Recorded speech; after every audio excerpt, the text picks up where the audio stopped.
Welcome to the Select Star Podcast, your resource for innovative technology, developer topics, and more. Here's your host, Margo McCabe from the HarperDB team.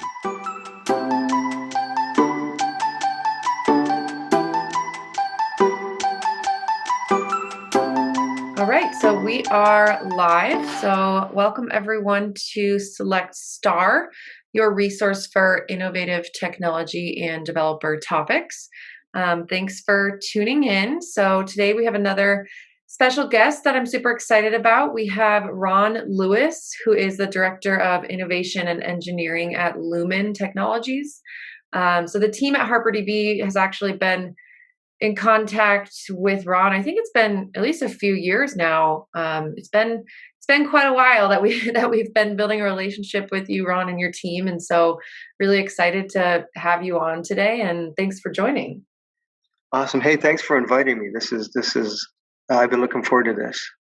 Yeah, no problem.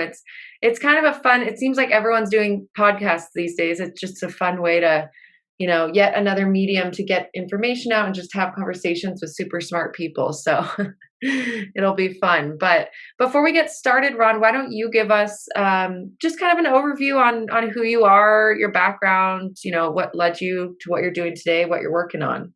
Sure. Okay, so today I work in innovation and I work on the disruptive innovation side. So imagine we built a time machine and it was 2030 or 2040 and your mobile device rings and you look down at it, envisioning what that would look like, that you just, look down at, and how you would answer it and how it would communicate, and all of those things are kind of the realm of what I'm involved with today. It's a really interesting, exciting job.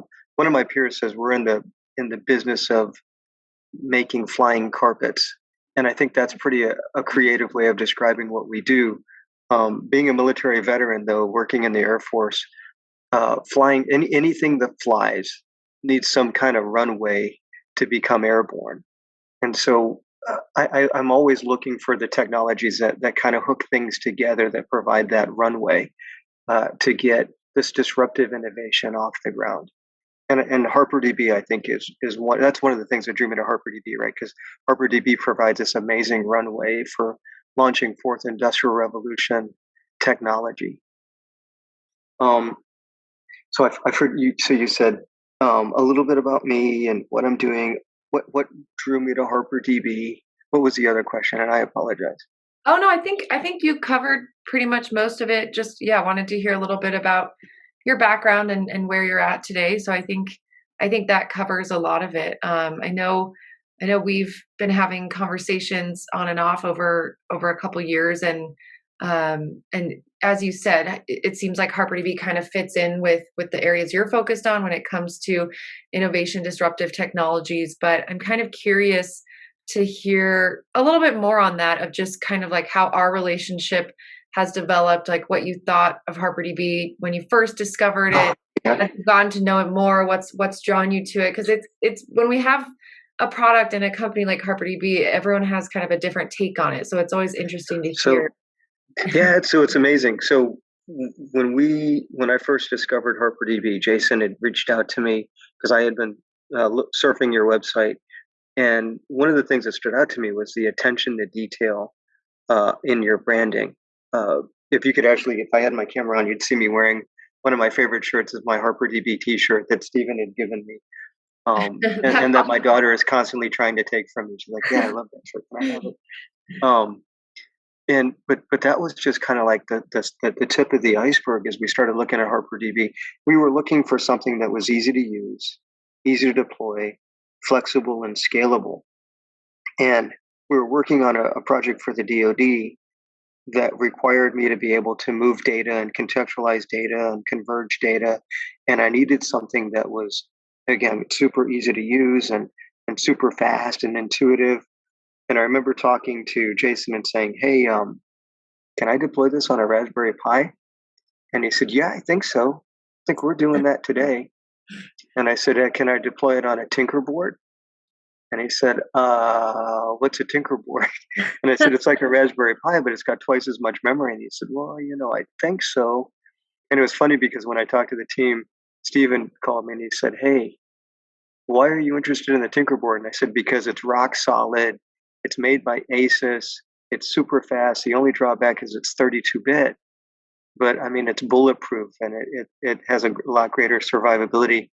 And then Steven said, hey, let me try that. And so the HarperDB team came back and said, yeah, it works great on the Tinkerboard. We love it. And so we started deploying on Tinkerboards.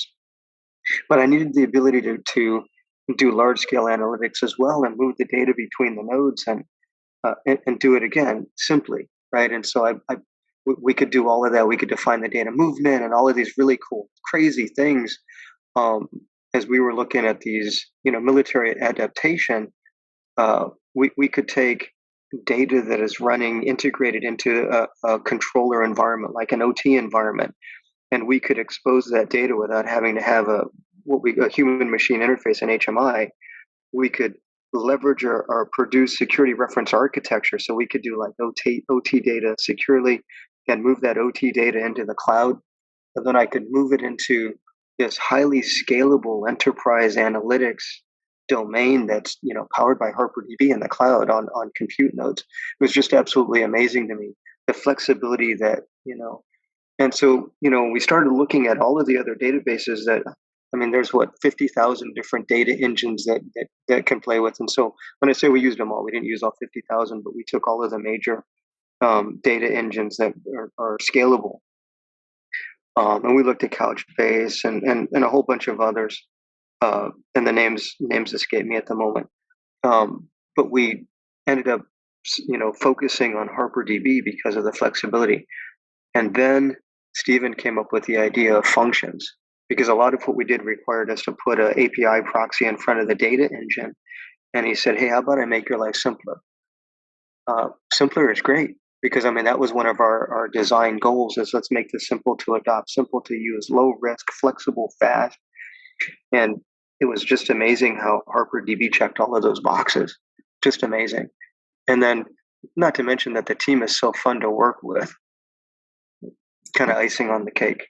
Yeah. Well, we're certainly glad to hear that, and it's so cool to hear the excitement that people like yourself have around the product.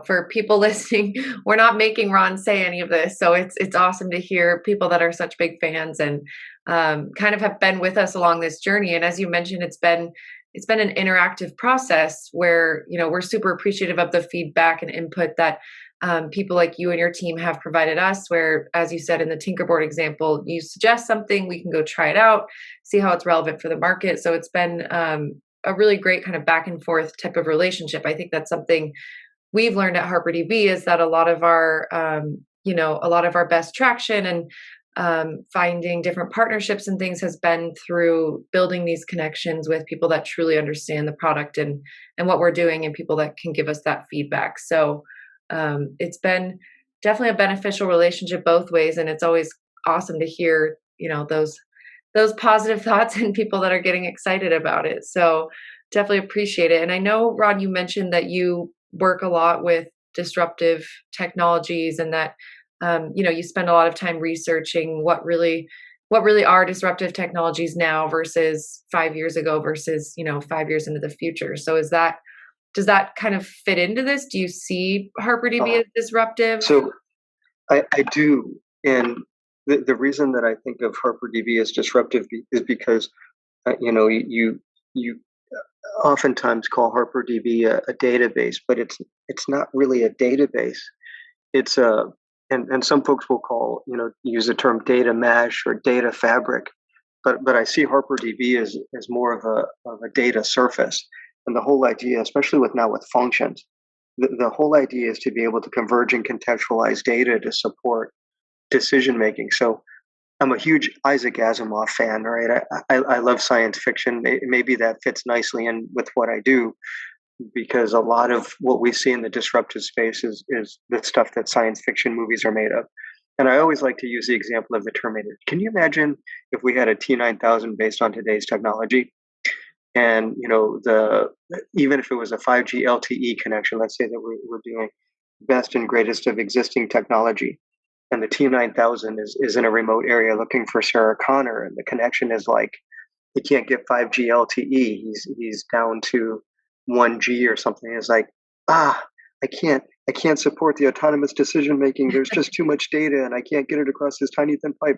Why did I have to pick and insert a cell phone provider? I Right. usually name a couple, but for the sake of the podcast, I'm not. Um, but or looking at some of the limitations that we have today, and we're moving further and further.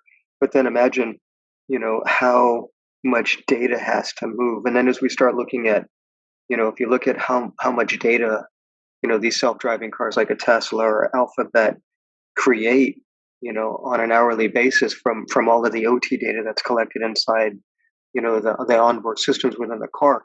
How do we manage and move all of that data and take advantage of the data? And then how does that affect, the ancillary related business domains like stoplights and, um, and things like that, and pedestrian traffic and all of the interactions that happen outside the OT environment?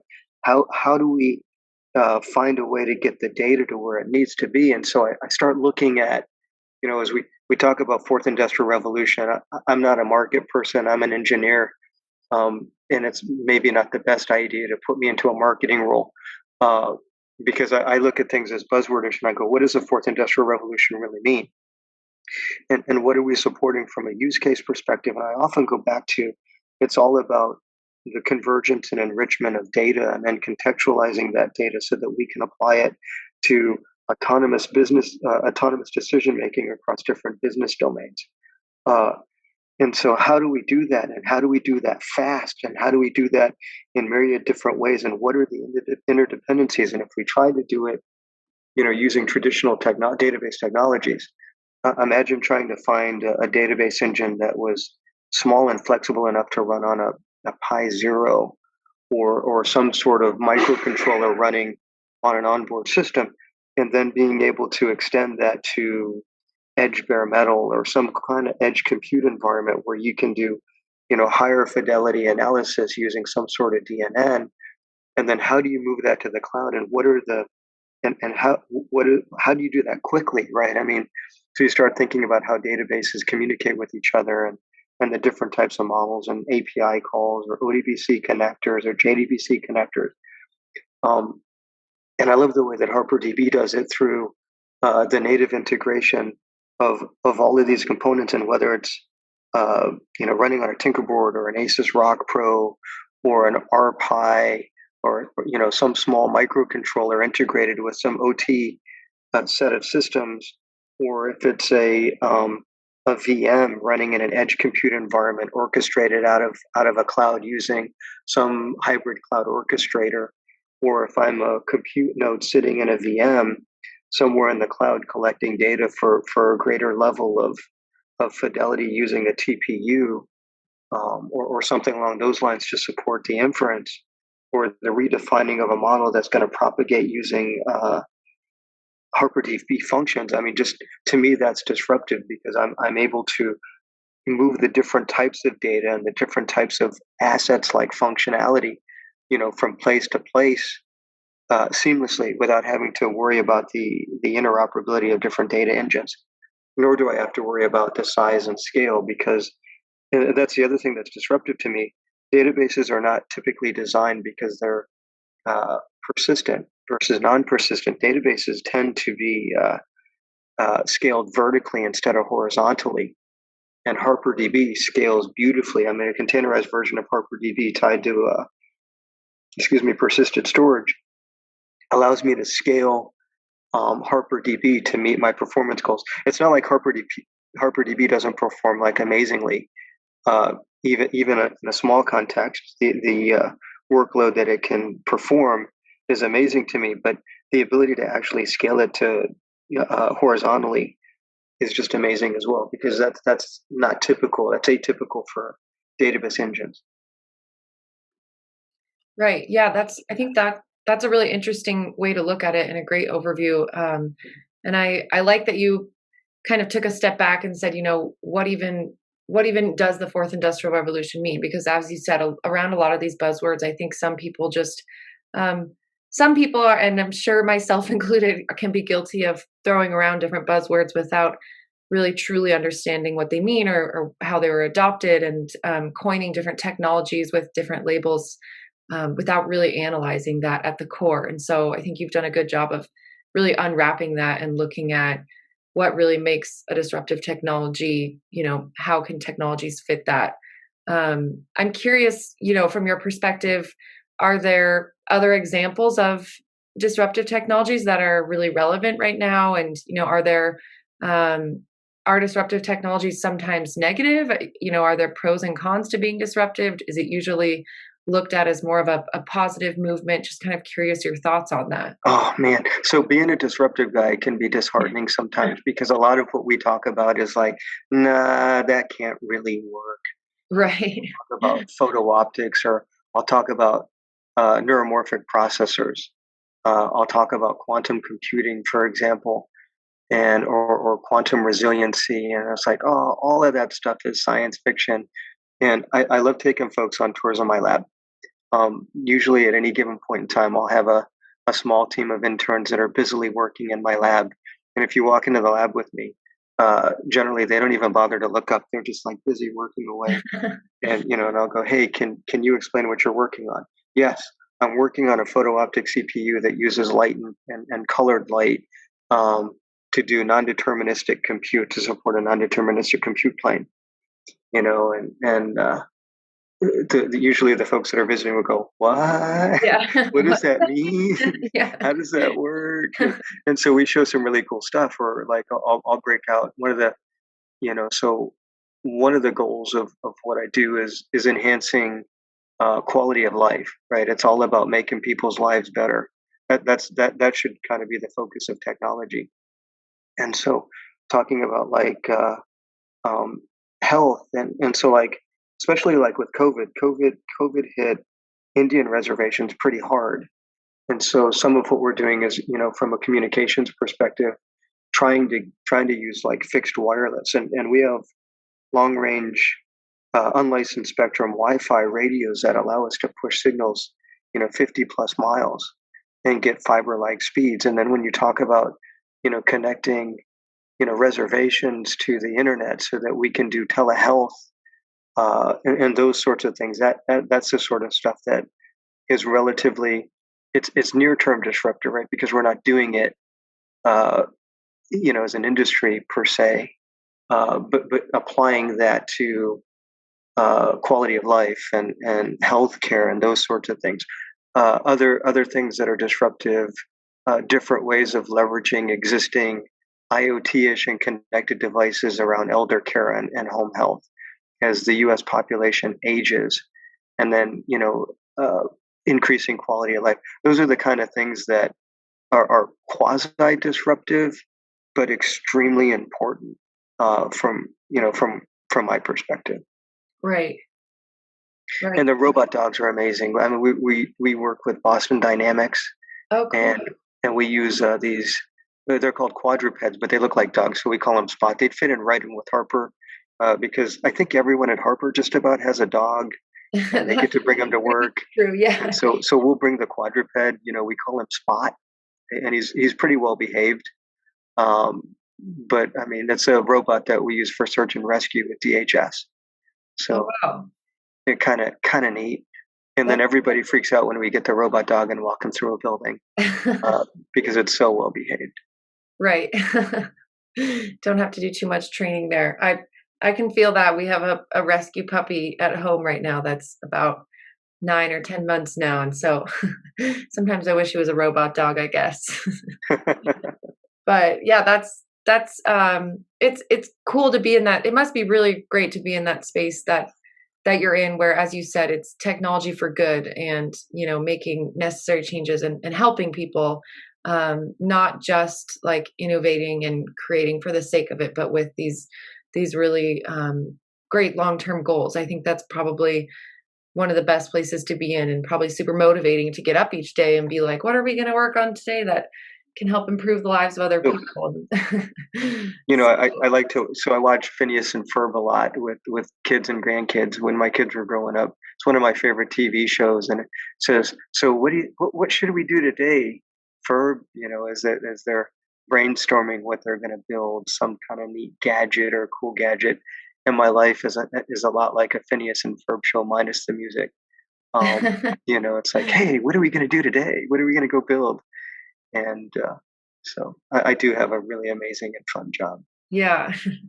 That's incredible. Are you still going into lab most days? Are you working from home right now still, or kind of doing a So little so I've moved most of my lab into my house, Okay. and so I'm surrounded by ESP32 microcontrollers, breadboards, sensors, Arduinos, Raspberry Pi, uh, Rock Pro 64, uh, and a couple Asus Tinker boards. Wow. So That sounds like a fun environment. it sounds like a messy environment. Yeah, I guess you gotta have space for all of that too. It's jumper wires, protractors, and pocket protectors everywhere. That's awesome. That sounds really interesting. That's really cool. Well, yeah, I love the take on kind of what you're explaining with what's your world and why you focus on technologies like this.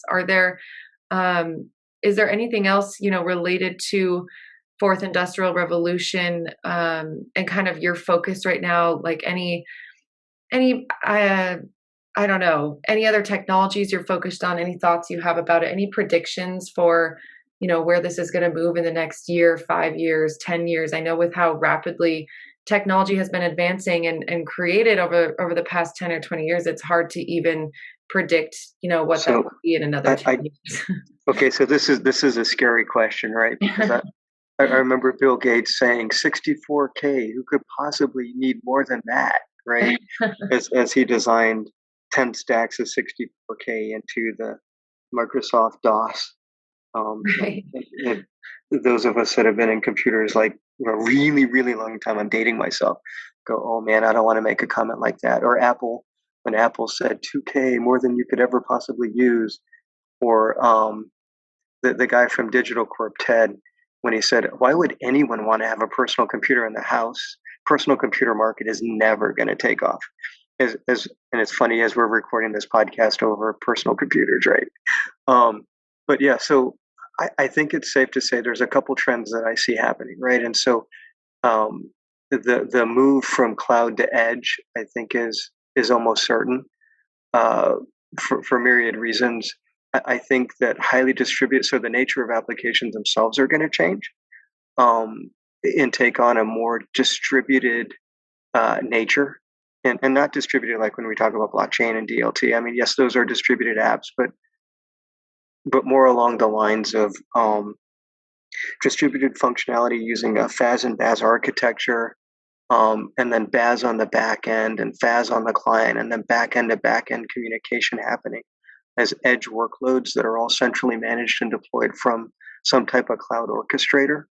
I think the security market's going to change fundamentally, where we'll be doing looking at behavioral analytics of workloads uh, rather than some of the technologies that we're using today. And I don't want to get too far into that, um, but I think that those are some of the characteristics. I think that a lot of again, as we look at the nature of applications changing, data will be more contextualized from a database engine or persistence layer perspective rather than an application or business layer. And I see HarperDB kind of leading the forge on that. Those are kind of the big changes that I see in the next 5 years. And then 10 years out, we should probably talk about flying cars and the implications of autonomous behavior and maybe uh, data and the characteristics of bandwidth changing as well. So I think low Earth orbit, I hear a lot about 5G LTE, but if I was going to put money, I would probably look forward towards low Earth orbit satellites. Um, and of course, I have to put in a gratuitous plug for Dogecoin.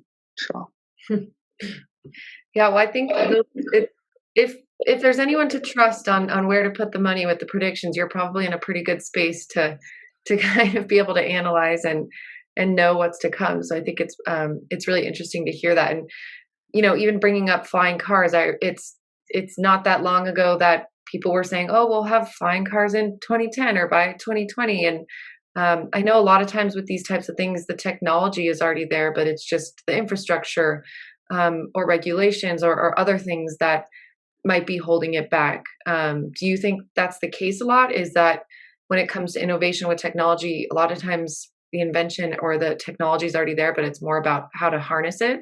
Yeah, absolutely. And so that's where I go back to that runway. Can you imagine YouTube trying to be facilitated over an AOL connection? You know, you got mail over 56K, and you're trying to listen to music or watch a video or listen to a podcast on Spotify over 56K. Um, the technology wasn't, the support technology wasn't there for that type of media yet, and so that wouldn't have been successful. And so we see a lot of technologies, and that's the roadmap. That's the runway, if you will. There has to be the support ecosystem, and I find it really interesting because I see, from a data ecosystem, not to harp on HarperDB, but from a data driven ecosystem. That's hard to say.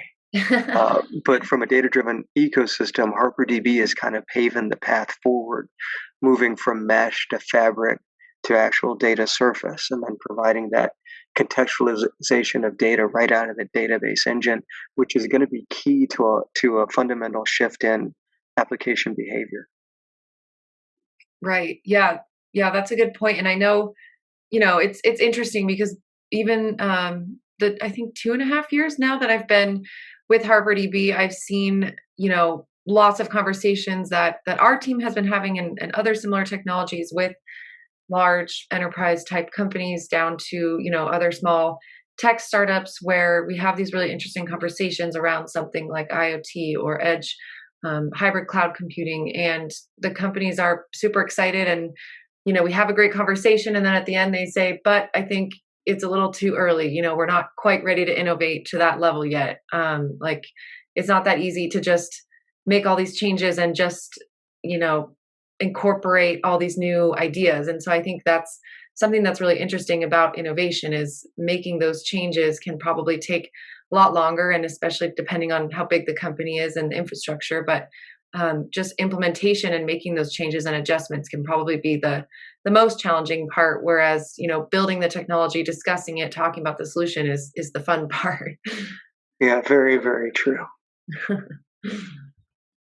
Awesome. Well, yeah, this has all been really interesting and definitely giving me a lot to think about. So thank you for sharing all these thoughts. I know every time we have a conversation with you, Ron, it's interesting and insightful. So I'm super excited to get this recorded for once. But is there anything else, that's top of mind that you'd like to share? Anything else that's interesting that you're focusing on right now?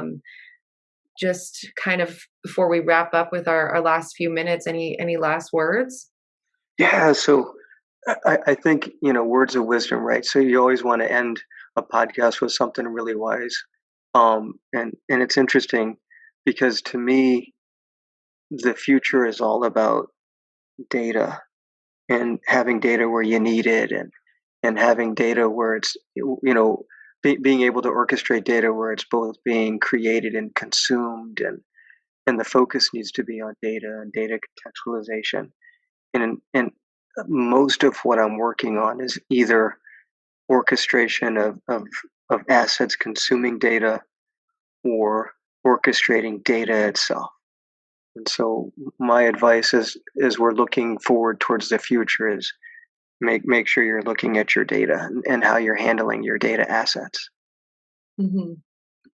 Yeah, and it seems that's a really great reminder, and I'm sure for some people it seems maybe simple or something that they would already assume, but it's probably also scary how many companies and teams don't focus enough around that. And I remember hearing 5-10 years ago the future is data, and it's really happening now, and there's no avoiding it.